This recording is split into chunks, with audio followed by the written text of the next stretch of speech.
Masa depan tim nasional Malaysia U23 Harimau Malaya B23 itu jauh lebih bagus, jauh lebih baik dibanding dengan tim nasional seniornya.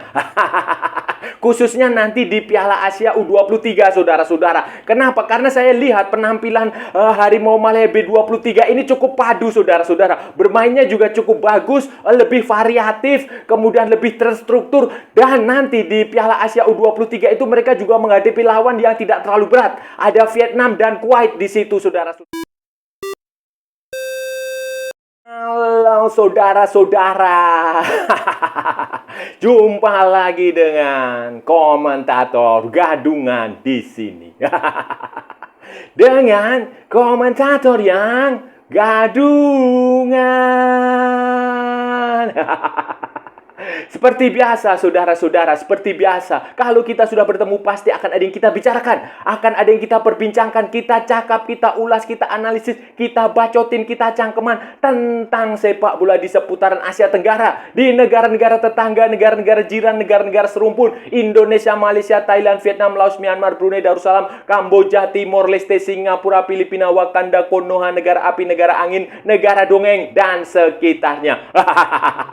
Semua akan kita bicarakan secara fair, secara jujur, secara adil, tanpa muatan politik, tanpa kebencian maupun provokasi, berdasarkan fakta dan bukan klaim semata, saudara-saudara. Baik yang sudah lama maupun yang terkini. Bebas, saudara-saudara, bebas, bebas, bebas, bebas. Yang penting, sopan. Dan untuk edisi kali ini, saudara-saudara, untuk edisi kali ini kita akan bicara tentang peluang, tentang masa depan tim nasional Malaysia U23 Harimau Malaya bawah 23 tahun yang sebentar lagi akan menghadapi Piala Asia U23. Kemarin kita sudah bicara tentang Indonesia, sekarang kita bicara tentang Malaysia. Ini kira-kira akan seperti apa, saudara-saudara? Karena menurut saya peluang masa depan Harimau Malaya B23 tim nasional Malaysia U23 ini masa depannya akan jauh lebih bagus dibandingkan tim nasional senior. Peluang kesempatan sukses di Piala Asia U23 itu jauh lebih besar daripada tim senior Malaysia yang kemarin gagal di Piala Asia U23. Piala Asia 2023, saudara-saudara, maupun yang baru saja kalah dari Oman di kualifikasi Piala Dunia 2026. Nah, ini akan seperti apa, saudara-saudara? Ini akan kita bahas, akan kita ulas, akan kita analisis, akan kita cakap di edisi kali ini, saudara-saudara. Jadi begini, saudara-saudara. Jadi begini. Setelah kekalahan Malaysia dari Oman, saudara-saudara, kekalahan Malaysia yang mengecewakan dari Oman, tim senior Malaysia dan kritik bertubi-tubi datang, kemudian kecaman datang bertubi-tubi kepada Kim Pan-gon maupun kepada pemainnya itu si Dion Kools. Yang bermain santai sekali dan banyak pemain Malaysia mendapatkan kritik, mendapatkan keluhan, bukan hanya Federasi Sepak Bola Malaysia juga mendapatkan kritik. Sekarang saya menyarankan kepada teman-teman saya di Malaysia, kawan-kawan, rekan-rekan sama saudara-saudara semua untuk lupakanlah itu semua. Sekarang fokuslah kalian mendukung perjuangan Harimau Malaya B23. Tim nasional Malaysia Under-23 yang sebentar lagi akan tampil di Piala Asia U23 Under-23 yang akan diselenggarakan di Qatar mulai tanggal 15 April 2024 sampai 3 Mei 2024 atau setelah beberapa hari lah 4 atau 5 hari, 3 hari atau berapa hari setelah Lebaran, setelah Idul Fitri, saudara-saudara. Dan Malaysia ada di grup yang menurut saya ini, saudara-saudara, menurut saya relatif tidak terlalu berat jika dibandingkan dengan grupnya Indonesia. Kalau di kualifikasi Piala Dunia 2026 Indonesia cukup beruntung. Kalau di Piala AFC, Piala Asia U23 ini keberuntungan justru ada di pihak Malaysia, saudara-saudara. Kalau di Piala AFC U23 ini, Piala Asia U23 ini Indonesia tergabung bersama Australia, Qatar, dan Jordania. Itu berat semua itu. Kelas berat, saudara-saudara. Level A semua. Sementara Malaysia di turnamen ini nanti, saudara-saudara, berada di grup yang menurut saya tidak terlalu berat lah. Yang paling berat hanya Uzbekistan. Uzbekistan adalah tuan rumah edisi sebelumnya. Kalau nggak salah runner up mereka. Runner up atau juara. Dan mereka juga kalau nggak salah ikut Piala Dunia U20. Dan itu mayoritas pemainnya dari situ. Itu yang paling berat. Kemudian masih ada lagi yang relatif sejajar atau bahkan mungkin samalah levelnya dengan Malaysia, Vietnam. Vietnam dan Kuwait, saudara-saudara. Itu yang akan menjadi 3 tim yang akan menjadi lawan Malaysia nanti di Piala Asia U23, saudara-saudara.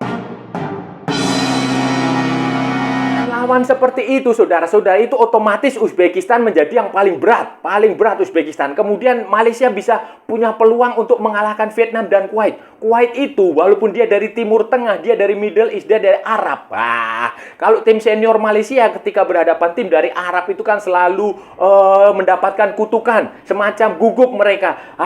Hasilnya mentalitinya tidak bagus tim senior. Tetapi kan ini Kuwait itu bukan tim yang seperti Jordania. Kuwait itu bukan seperti Arab Saudi, bukan seperti Irak, bukan seperti Bahrain, bukan seperti Oman, bukan, saudara-saudara. Kuwait ini termasuk negara di Timur Tengah, di Arab, di Jazirah Arab yang sepak bolanya tidak terlalu maju. Tidak sebagus Qatar, tidak sebagus Arab Saudi, tidak sebagus Uni Emirat Arab. Tidak, saudara-saudara. Ini biasa-biasa aja Kuwait. Menurut saya Malaysia punya potensi untuk mengalahkan Kuwait. Ya, minimal hasil seri lah. Kemudian Vietnam, saudara-saudara. Vietnam jangan lupa. Vietnam itu baru saja melakukan pergantian pelatih. Kan sebenarnya pelatihnya itu adalah Philippe Troussier. Ya, berhubung Philippe Troussier gagal dengan timnas seniornya dan dipecat, saudara-saudara, nanti tim U23 Vietnam ini akan dilatih oleh Hoang Anh.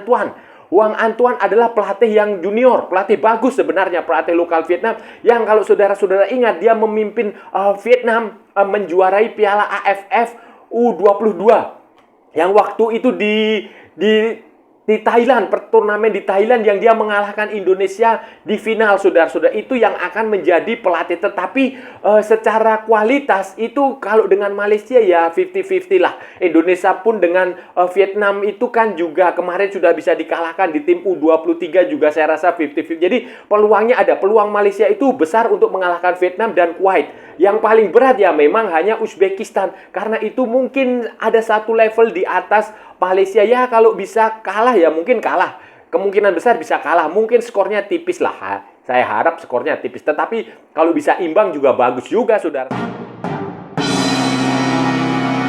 Tapi Piala Asia U23 ini, saudara-saudara, sebenarnya persiapan Malaysia itu cukup serius lah, cukup baik. Cukup baik mereka sudah dilakukan di bawah asuhan pelatihnya Juan Torres Garrido, saudara. Sudah cukup bagus. Sudah cukup bagus pada FIFA Matchday yang kemarin itu mereka juga mengadakan camp pemusatan latihan.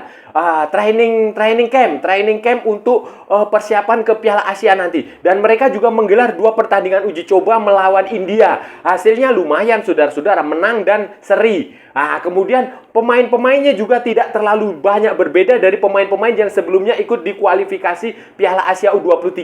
Kemudian ada yang ikut di Piala AFF U22. Ada beberapa yang lulusan SEA Games, saudara-saudara. Lulusan SEA Games misalnya ya banyak sekali lah. Banyak sekali. Fergus Terne masih di situ. Kemudian Daryl Sam. Kemudian Aiman Afif. Ubadailah.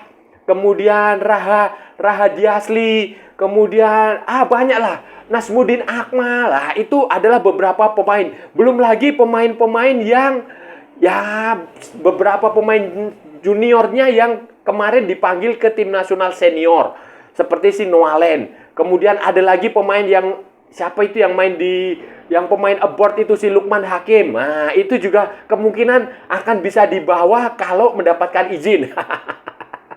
Karena sekali lagi ini kan bukan agenda resmi FIFA. Tidak pula digelar dalam kalender resmi FIFA. Jadi ini akan sangat tergantung dari izin klub yang bersangkutan. Tetapi kalau itu mereka bisa ikut, saudara-saudara, saya rasa peluangnya ada lah. Peluangnya ada karena Malaysia U23 ini berbeda dengan Malaysia senior.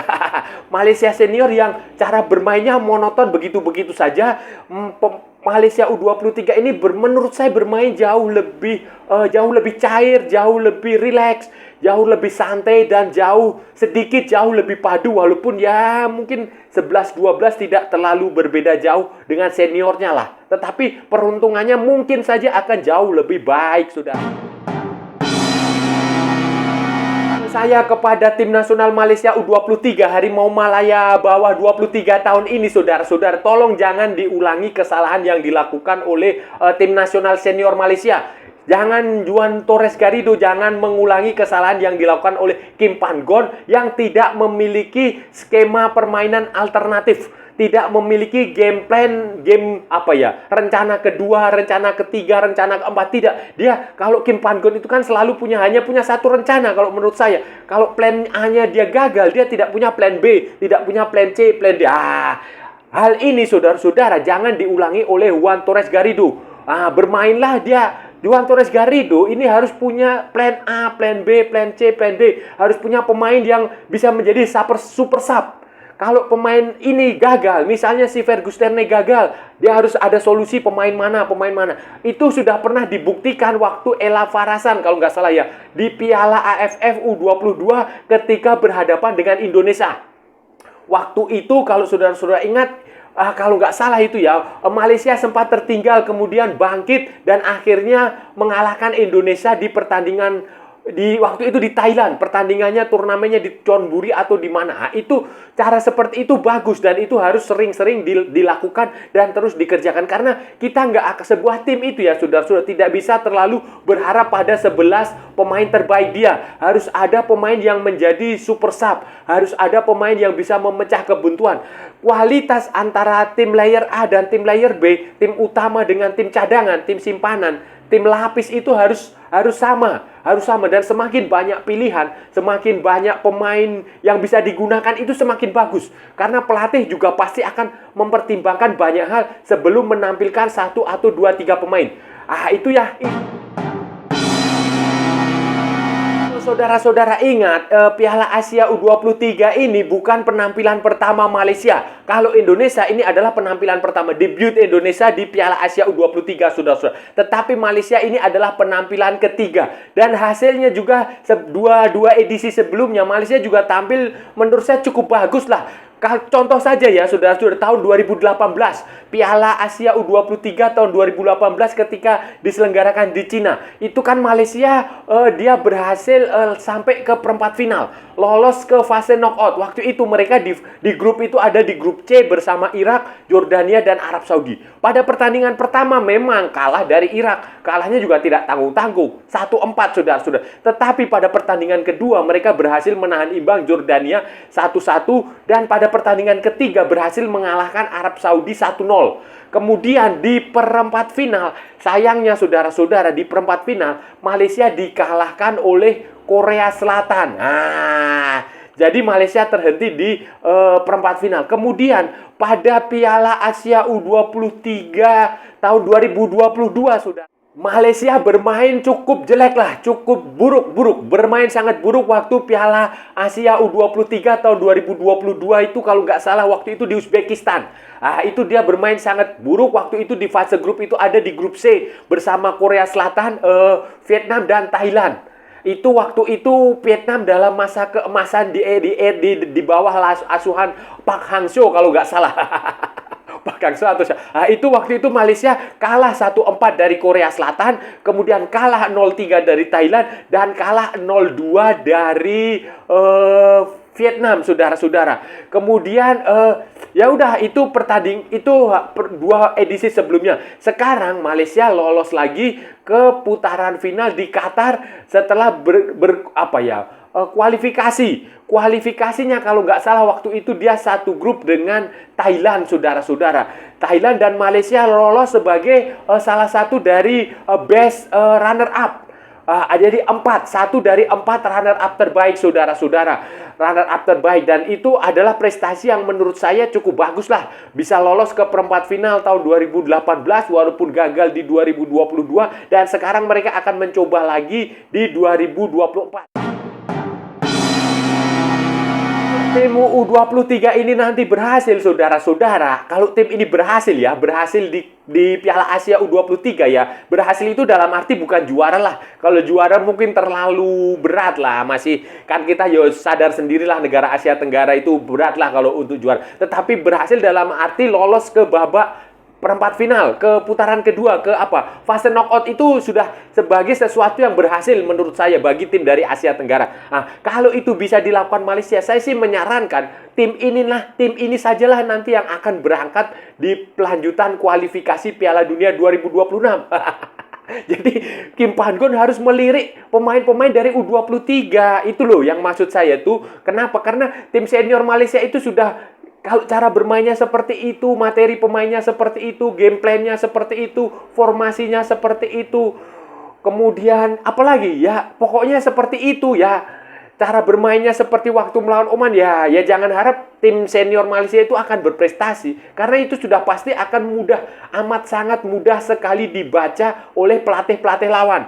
Cukup 1, 2, 3, 4 orang dimatikan, diisolasi, dihentikan pasukan bolanya, selesai sudah. Malaysia akan mengandalkan long ball yang tidak berguna, tidak bermanfaat. Itu saja. Tetapi kalau Malaysia, Kim Pan-gon berani menggunakan pemain-pemain U23 ini, pemain-pemain under 23 yang jika ya, sekali lagi saya katakan jika berhasil nanti di Piala Asia U23, itu bolehlah ini digunakan supaya memberikan efek kejut ketika nanti Malaysia bertemu dengan Kyrgyzstan di lanjutan kualifikasi Piala Dunia 2026 atau dengan Cina Taipei, karena butuh kemenangan dan butuh keajaiban juga. Itu saudara-saudara. Jadi regenerasi itu penting. Regenerasi penting di sebuah tim nasional, di semua negara, bukan hanya Malaysia, bukan hanya Thailand, bukan hanya Indonesia, bukan hanya Vietnam. Tim seperti Brasil, Argentina, Jerman, Inggris itu juga melakukan regenerasi dengan memberikan kesempatan kepada pemain-pemain muda untuk matang, untuk bertampil di level senior. Seperti di Thailand, di Vietnam, atau di Indonesia, para pemain muda Malaysia U23 ini juga bersemangat. Saya rasa bersemangat lah. Bersemangat untuk tampil di Piala Asia U23 ini, saudara-saudara. Kenapa? Karena akan ada tiket ke Olimpiade di Paris 2024 yang diperebutkan. Nah, Piala Asia U23 ini di tahun genap, di tahun 2024 ini adalah bagian dari kualifikasi menuju Olimpiade, Olympic Games. Dan bagi Malaysia, saudara-saudara, lolos ke Olympic Games itu adalah sebuah mimpi yang sangat lama sekali sudah tidak pernah terwujud. Terakhir kali, saudara-saudara, kalau saudara-saudara ingat, Malaysia itu tampil di Olimpik itu tahun 1972 di Jerman, di München. Waktu itu ada tragedi München, tragedi Munich. Itu dia, Malaysia main di situ, di sepak bolanya main. Pada waktu itu mereka itu pertama dan satu-satunya, sampai sekarang belum pernah terulang. Itu waktu itu mereka ada di grup A di Olimpik di Jerman itu, di München itu, tergabung dengan tuan rumah Jerman Barat, Maroko dan Amerika Serikat. Dan hasilnya lumayan, saudara-saudara, lumayan. Malaysia memang kalah, saudara-saudara, dengan Jerman Barat di pertandingan pertama. Kalahnya 3-0, 0-3. 0-3. Tetapi pada pertandingan kedua mereka mampu bangkit untuk mengalahkan Amerika Serikat 3-0 juga, saudara-saudara. 3-0. Sayang pada pertandingan terakhir, pada pertandingan ketiga, Malaysia dikalahkan Maroko 0-6. Itu yang membuat Malaysia kemudian terhenti, tidak bisa melaju ke babak berikutnya, ke putaran berikutnya, ke pusingan, ke second round, tidak bisa melaju ke situ, sehingga mereka terhenti di fase grup. Tetapi dengan satu kemenangan dan 2 kekalahan, saudara-saudara, itu adalah hasil yang sangat bagus bagi sepak bola Malaysia. Bedanya waktu itu kan belum ada batasan usia.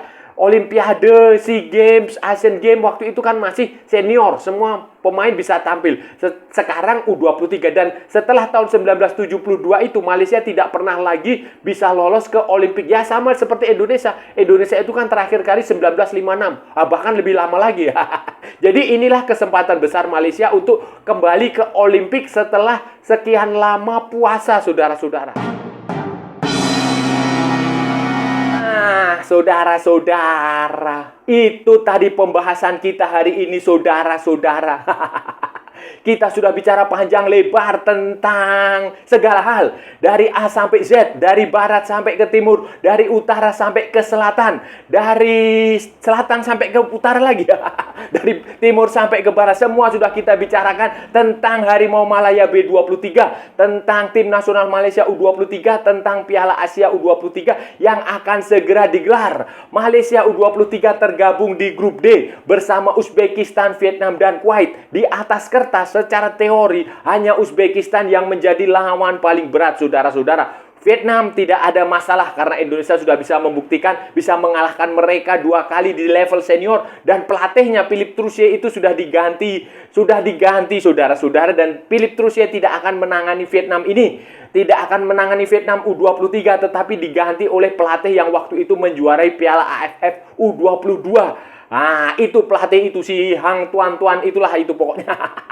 Kemudian Kuwait juga bukan tim yang bagus-bagus amat lah. Jadi di sini saya melihat peluang Malaysia jauh lebih bagus, ditambah saudara-saudara penampilan Malaysia U23 ini, Harimau Malaya B23 ini berbeda dengan tim nasional senior yang monoton, yang mainnya dengan cara itu-itu saja, yang tidak punya variasi serangan, yang pemainnya sudah mencapai peak performance. Nah, pemain-pemain Malaysia U23 ini jauh lebih muda, jauh lebih punya masa depan yang sangat bagus, dan mereka cukup padu kalau saya lihat, dan dari hasil pertandingan persahabatan yang mereka lakukan juga terlihat sekali hasilnya tidak terlalu mengecewakan. Malaysia bisa mengalahkan India, bisa menahan imbang India, pernah mengalahkan Cina, walaupun juga sempat dikalahkan Cina. Kemudian waktu kualifikasi mereka juga sempat menahan imbang kok kualifikasi ya? Di Piala AFF ya, mereka sempat menahan imbang Thailand. Kemudian ya di kualifikasi mereka hanya kalah tipis dari Thailand. Kemudian mereka mampu mengalahkan Filipina. Ya, secara kualitas ini tim cukup bagus, punya masa depan jika dibanding dengan tim nasional senior mereka. Dan saya rasa udah cukup ya saudara-saudara pembahasan kita hari ini. Kalau ada salah-salah ya mohon maaf. Namanya juga gadungan saudara-saudara. Wajar kalau gadungan itu salah. Tetapi kalau benar saudara-saudara berarti sebuah kebenaran. Kalau saudara-saudara merasa channel ini bermanfaat, berguna, menghibur, menginspirasi, silahkan like, share, and subscribe. Tapi kalau tidak saudara-saudara, abaikan saja, skip. Jangan ditonton, tetapi jangan juga di-report. Kasihan saya, saudara-saudara. Ikuti juga akun media sosial Komentator Gadungan, ada di Instagram, ada di Facebook, dan ada di TikTok. Tapi bukan TikTok Shop, saudara-saudara. Oke, sampai bertemu lagi di edisi-edisi berikutnya dengan tema-tema yang jauh lebih tidak bermanfaat, dengan tema-tema yang jauh lebih tidak berguna, dengan tema-tema yang jauh lebih membagongkan. Salam olahraga dan merdeka!